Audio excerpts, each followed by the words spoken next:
اس وقت افسوسناک بات یہ ہے کہ کوئی بھی مین سٹریم میں ایسی پارٹی نہیں جو کوئی کارڈ استعمال نہیں کر رہی لوگوں کو مینیپولیٹ. یہ ہیں ویپنز آف میس ڈسٹریکشن.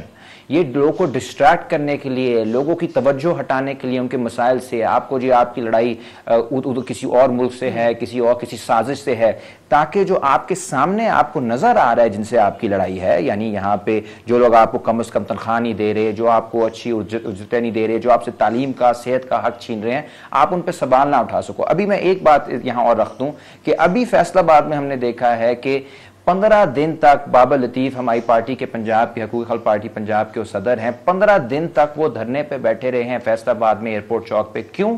کیونکہ وہ کہتے ہیں کہ جو حکومت نے اپنے ہی قوانین بنائے ہیں لیبر, ان پہ عمل درآمد کر دیں, کم از کم تنخواہ دے دیں. یہ ایک مہنگائی کا دور ہے, لوگ جو ہیں وہ مر رہے ہیں, وہ لوگ بجلی کے بل نہیں دے پا رہے. تو یہ بنیادی چیز کے لیے بھی یہاں پہ لڑنا پڑتا ہے. وہ چیز کسی سیاستدان نے نہیں اٹھائی کیونکہ اس میں کوئی چٹپٹی بات نہیں ہے, اس میں کوئی مسالہ نہیں ہے. تو کوئی سازش سوزش ہو جاتی, اس میں کوئی یہودی کا اینگل آ جاتا, کوئی امریکی اینگل آ جاتا, انڈین, تو پھر وہ بات اٹھ جاتی. ہم نے اپنی سیاست کو بھی گندا کر دیا. چانڈیو صاحب, اب آپ اپنی بات بھی کمپلیٹ کیجئے گا جو آپ آغاز میں کہہ رہے تھے, اور جو عمار نے بات کی اس میں بھی اگر آپ ایڈ کریں. میرا سوال یہ ہوگا کہ کیا عوام کو پروگرام ایسے کر دیا گیا ہے کہ یہ جو بیسک ان کا حق ہے بنیادی طور پہ وہ نہیں مانگتے, وہ پاپولسٹ نعروں کے پیچھے, سیاسی لیڈران کے پیچھے بھی چلے جاتے ہیں؟ کیا سمجھتے ہیں آپ؟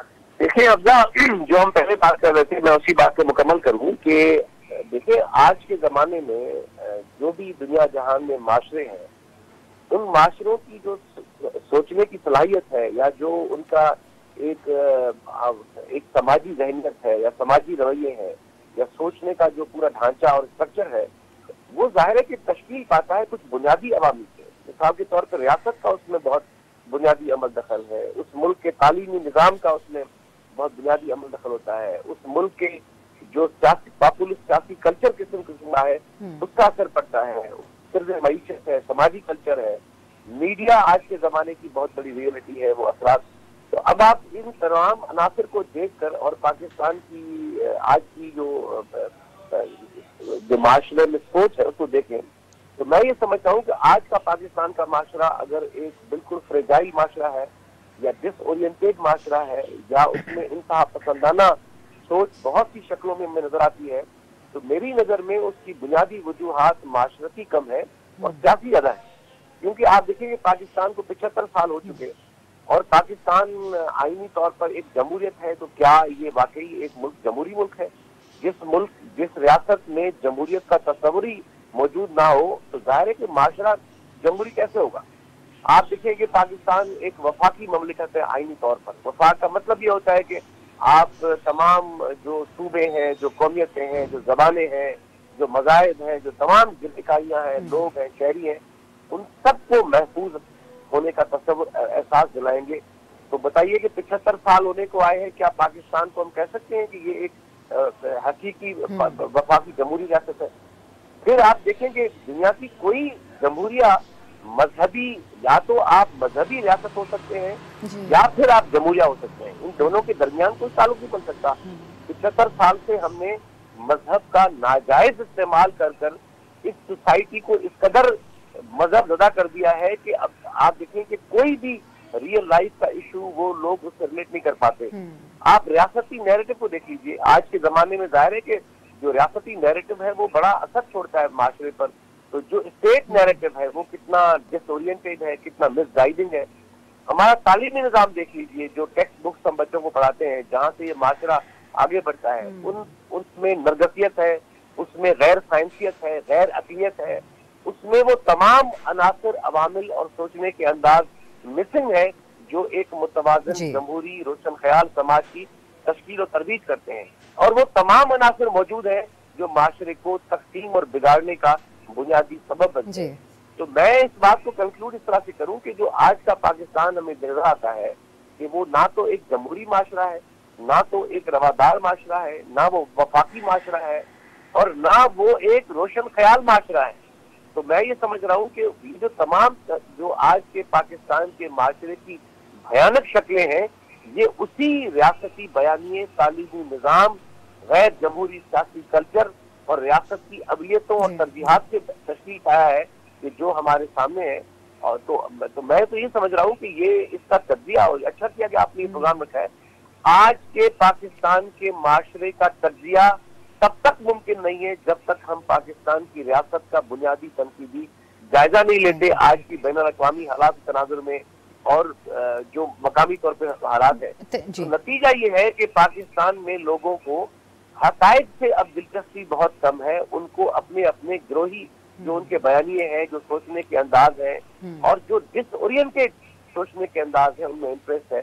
تو نتیجہ یہ ہے کہ آج پاکستان میں اینٹاگونزم ہے، آج پاکستان کے اندر انتہا پسندی ہر صورت میں موجود ہے.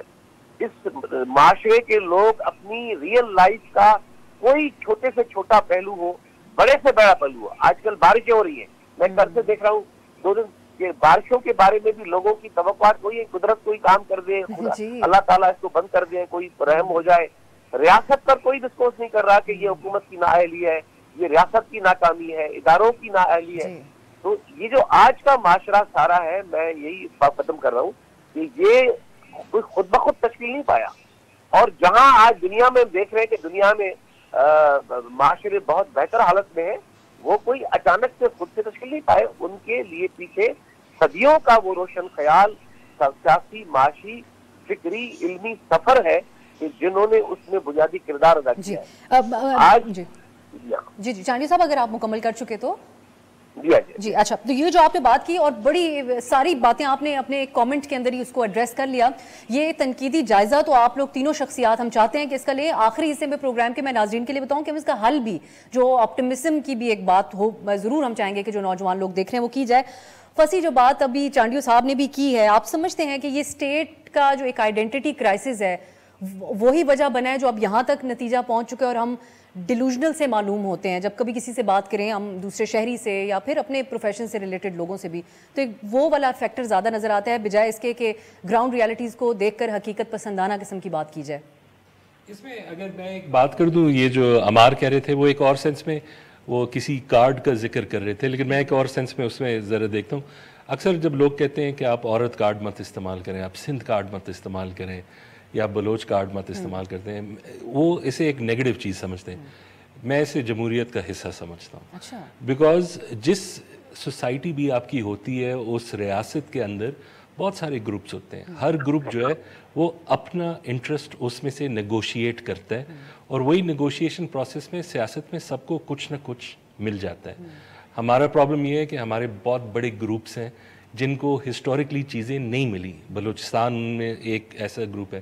لیکن اب جب ہم ان سارے مسئلوں کا، جیسے آپ ابھی ذکر کر رہی تھی کہ یہ کیسے یہ ہوا، اس کا ایک ہی ہے، یہ ایک اولڈ فیشن ٹرم ہے، لیکن جب تک یہ سول ملٹری مسئلہ پاکستان کا نہیں حل ہوگا یہ چیزیں رہیں گی. یہ جو سارے ڈسٹورشنز، آج کی ملٹری یہ کہتی ہے آن ریکارڈ کہ democracy is the only way forward, اور ہم نیوٹرل ہیں.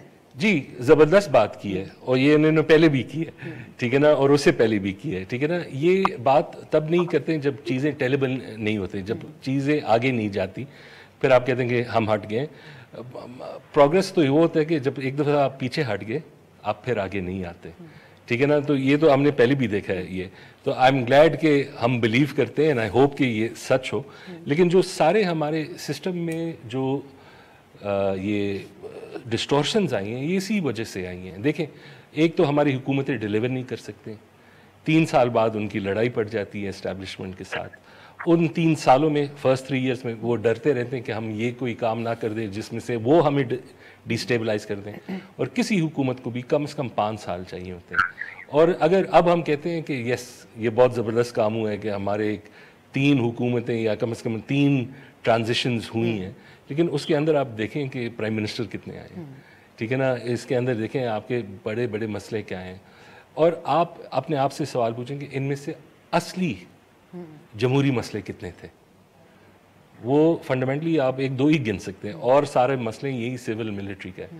جب تک یہ حل نہ ہو، یہ پالیٹکس جو ہے یہ ایک میسی چیز ہے.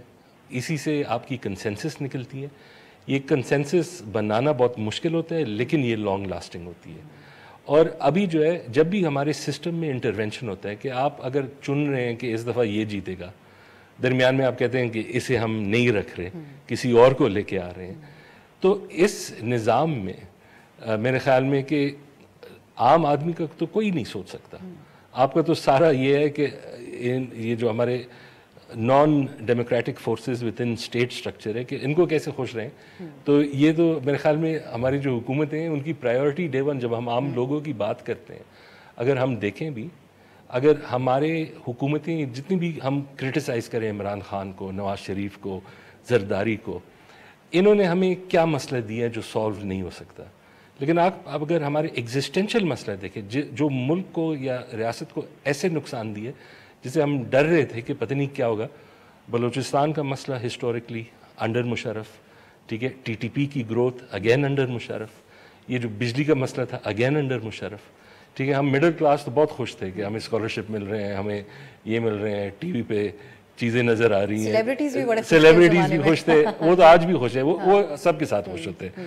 ہماری سیلیبریٹی جو ہے نا وہ جنرلی اسٹیٹ اورینٹڈ ہے. لیکن میں صرف یہ کہنا چاہتا ہوں کہ میں جو سمجھتا ہوں, جب تک آپ کا حکومت, جب ہم کہتے ہیں کہ ہم سٹیزن فوکس چاہتے ہیں, وہ تب تک ہوتے ہیں جب تک آپ کی سیاسی نظام میں ڈسٹورشن نہ ہو, جب کانٹسٹیشن ایک دوسرے کے درمیان ہو اور آپ کو یہ ڈر نہ لگے. اگر کوئی حکومت گر جائے because it's lost the confidence of parliament, اس میں کوئی مسئلہ نہیں ہے. لیکن اٹ ہیز ٹو بی کہ یہ جو ایم این ایز ہیں انہوں نے خود اپنی ضمیر دیکھ کے, فون کالز کے اوپر نہیں, ایگزیکٹلی, اور جینوئن ضمیر, کیونکہ اب تو ضمیر کا لفظ بھی جو ہے وہ, میں بریک کی طرف ایک جانے, اور بریک کے بعد میں عمار صاحب سے پھر ضرور پوچھوں گی کہ یہ سیاستدان ہی استعمال ہو جاتے ہیں یا پھر سیاستدان بھی اداروں کو استعمال کرتے ہیں. اتنے معصوم ہیں سیاستدان کہ صرف ایک سائڈ پہ بوجھ ڈالا جائے. عمار صاحب اس کا زبردست تجزیہ کریں گے ایک بریک کے بعد.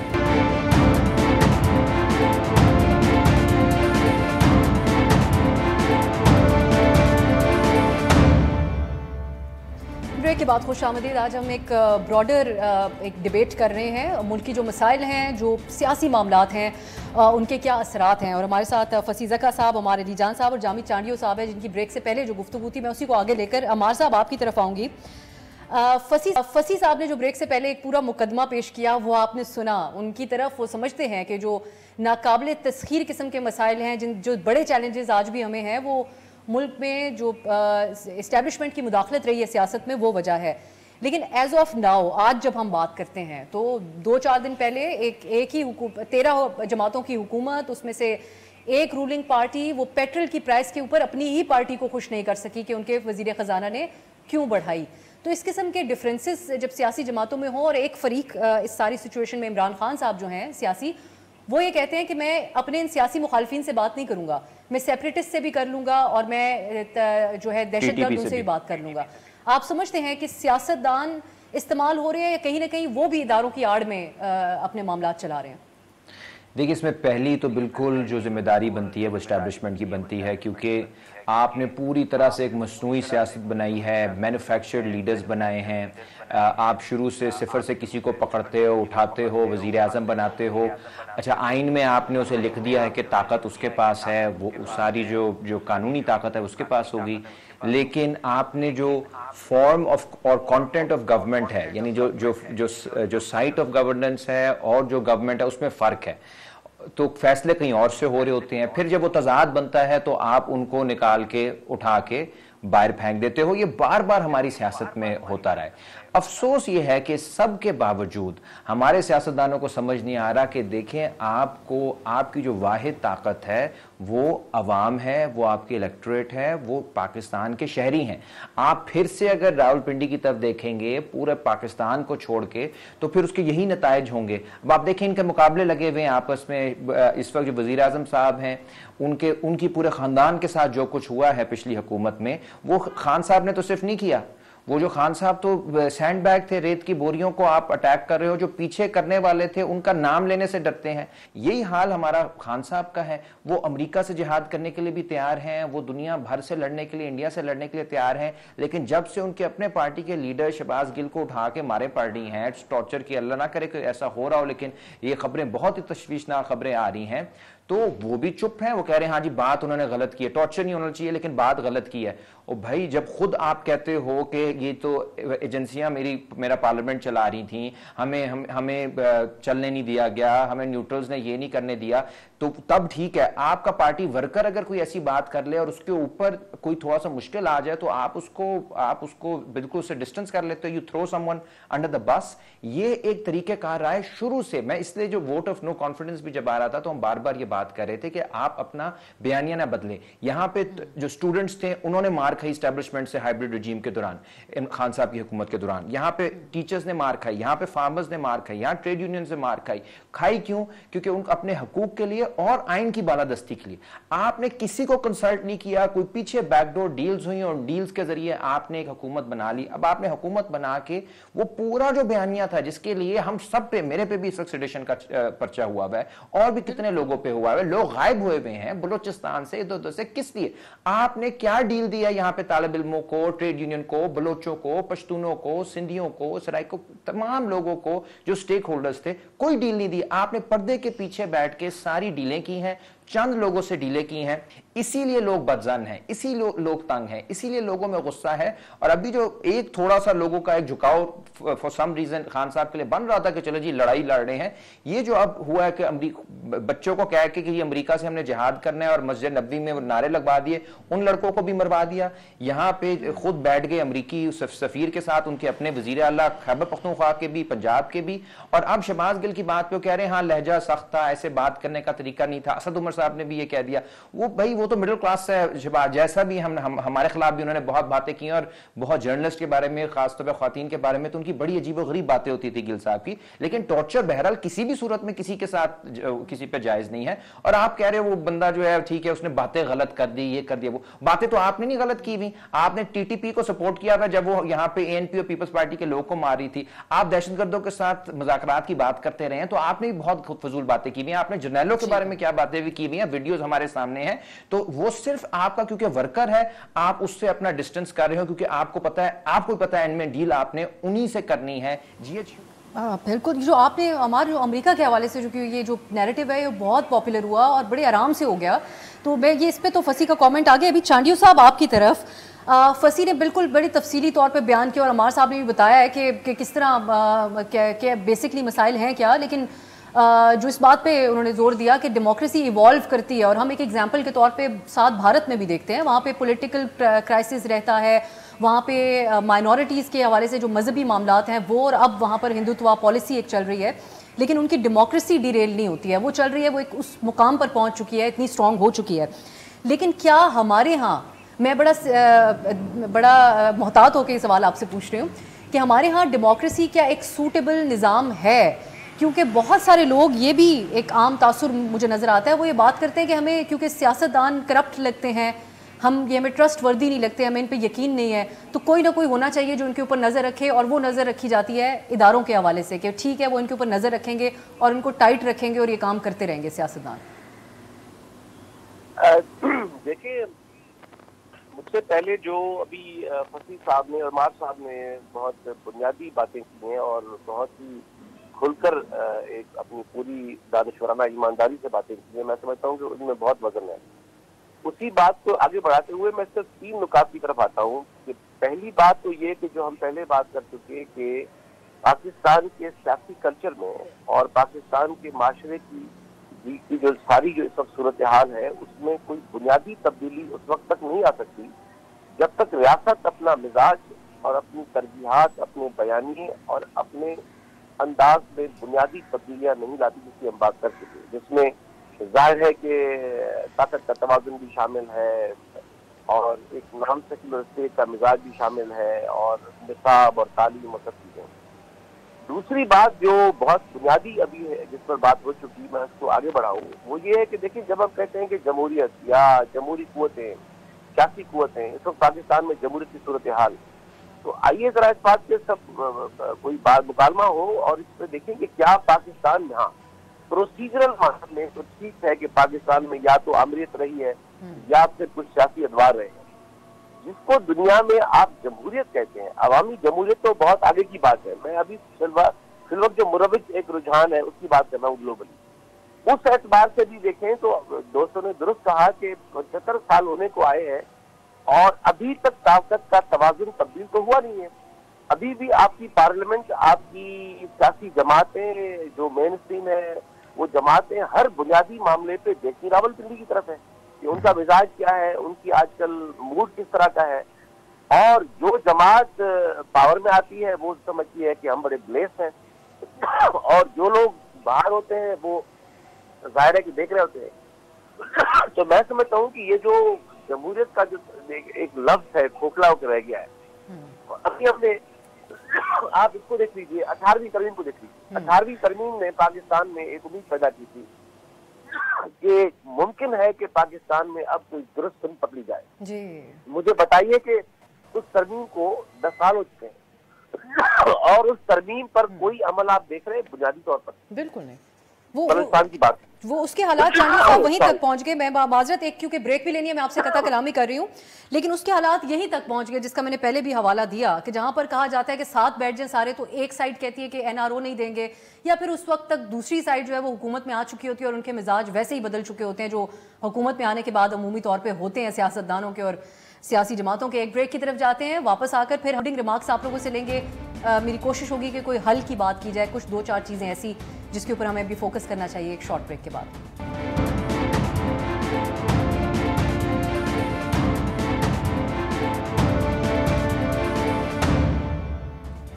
بریک کے بعد خوش آمدید. ہمارے مہمان ہمارے ساتھ موجود ہیں جن کی گفتگو آپ سن رہے ہیں ملکی جو اس وقت کے موجودہ معاملات ہیں, خاص طور پہ سیاست اور ہمارے سماج سے کے حوالے سے. فصیح, اب آپ کے کنکلوڈنگ ریمارکس سے تو میں ایک سوال خاص طور پہ یہ پوچھنا چاہ رہی تھی آپ سے کہ امریکہ کے حوالے سے جو ہمارا نیریٹو ہوتا ہے اس کی مارکیٹ ہمارے ہاں ہمیشہ کیوں موجود رہتی ہے؟ کسی نے, خان صاحب جو بات کر رہے تھے ابھی بیرونی سازش کی, اس کا ایک پورا کانٹیکس تھا, ان کی گورنمنٹ تھی, اس میں رپورٹ ہوتا رہا کہ کس طریقے سے امریکہ کے ساتھ معاملات ٹھیک نہیں تھے, وہاں پر ایڈمنسٹریشن چینج ہوئی, بائیڈن صاحب کال نہیں کرتے تھے, ایک پورا کانٹیکس تھا. لیکن جس دن انہوں نے آ کے کہا کہ میری گورنمنٹ اس نو کانفیڈنس نہیں, ایک امریکی سازش سے گئی, سب ان کے ساتھ کھڑے ہو گئے. میجورٹی ان کے سپورٹر جو ہیں اس بات پہ آج تک یقین کرتے ہیں.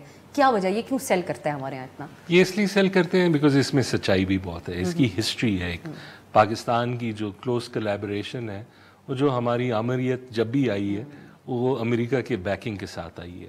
اور ایک لحاظ سے اس میں صرف جو ڈسبلیف لوگوں کا ہے جو نہیں مان رہے, وہ اس لیے کہ امریکہ کا جو رجحان ہے اس علاقے میں جب سے وہ نکل گئے ہیں وہ بہت کم ہو گیا. وہ بھی ہم نے, اس کی بھی ایک ہسٹری ہے, ہم نے دیکھا ہے جب وہ پہلی دفعہ افغانستان سے گئے بالکل انہوں نے یہ میدان کھلا چھوڑ دیا جب تک سپٹمبر 11 کے بعد یہ واپس نہیں آئے.